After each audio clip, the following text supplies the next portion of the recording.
Middle School. I'm Christina Roberson, Assistant Principal. I'm Jane Seamster, Assistant Principal, and we are so excited to have you here this year. We've gone to lots of great measures to ensure that your year here is safe, and we've got lots of safety protocols in place. So come on inside and we're going to show you around. All right, welcome. This is our front lobby. This will be the only point of entrance for visitors to our school. Parents, when you come to sign your students in or sign them out for appointments, we will have a computer set up on this table that you will use to sign your student in and out. And then we'll have you just wait right here in the lobby while your student is brought to you. Now, if you do need to see the receptionist or have some questions, you can go ahead and press the buzzer right here, and the receptionist can communicate with you and she will let you in. We do have sanitizer provided that you can sanitize going in the office and then also leaving the office, along with a reminder that we need to be wearing our masks at all times. So let's go on inside. This is our office, and we have Mrs. Nix, our receptionist. And as you can see, we have provided a plexiglass that protects our receptionist along with the parents that come to visit us. We do also have sanitizer provided for your health and safety. Parents, when you're ready to drop off your student in the mornings, you're going to come in the Loflin entrance, you're going to drive around the building, and you'll be dropping off your student right here at door 5.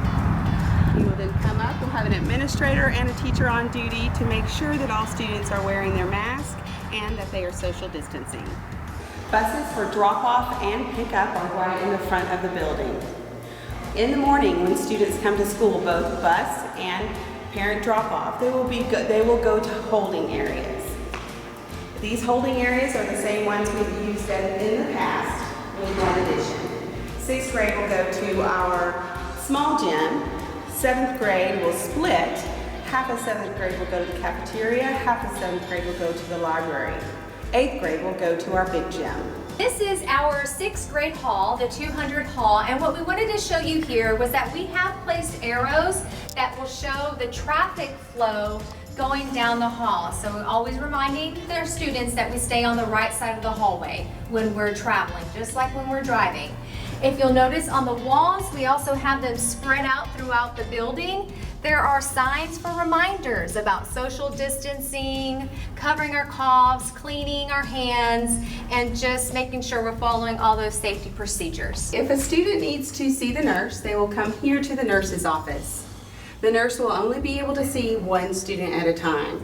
So if there are others waiting, those students will stand here at the designated X's on the floor. That way they are social distancing.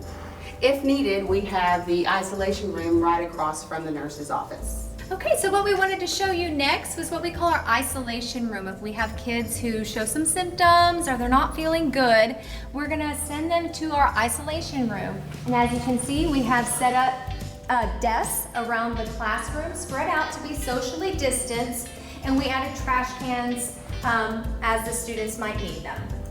If we have students that have exhibited symptoms, we have designated relocation rooms for classes that they were in. Those classes will be moved into these rooms where we can then deep clean the rooms they were in. As you know, we are a secondary campus and we do have lockers. Unfortunately, we're not going to be able to use those this year. So students will have to carry their backpacks with them to their classes.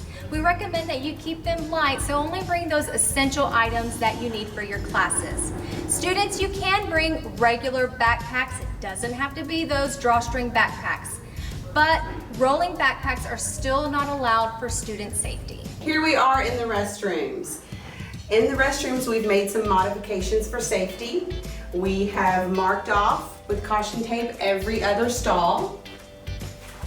We've marked off every other sink for safety.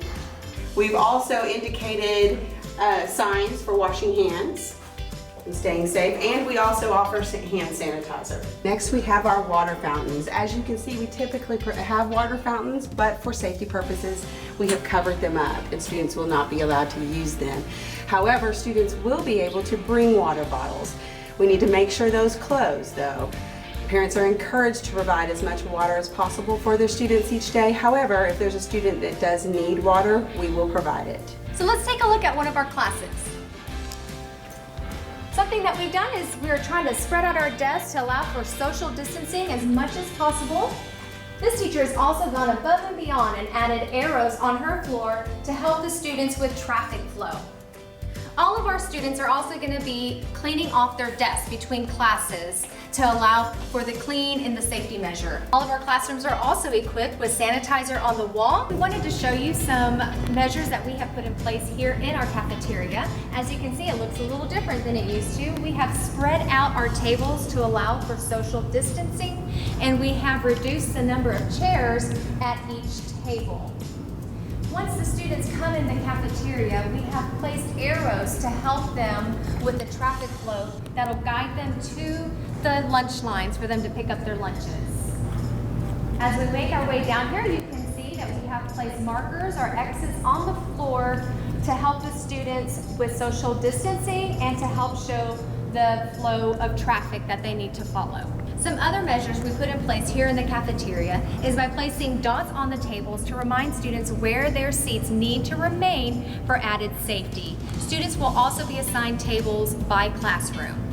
We've also added tables to our stage and out in our 600 hall out here for extra social distancing. As students are waiting for their parents to come around the building to pick them up, 6th graders will be waiting under the awnings. 7th graders will be waiting in the middle. And 8th graders will be waiting on the far side of the pyramid. Thanks for coming with us on our tour of Loflin to check out all the safety measures we put into place for you guys. Because remember, student and staff safety is our #1 goal here at JISD. Here at Loflin, we are excited. We can't wait to see your students, and we look forward to August 31st.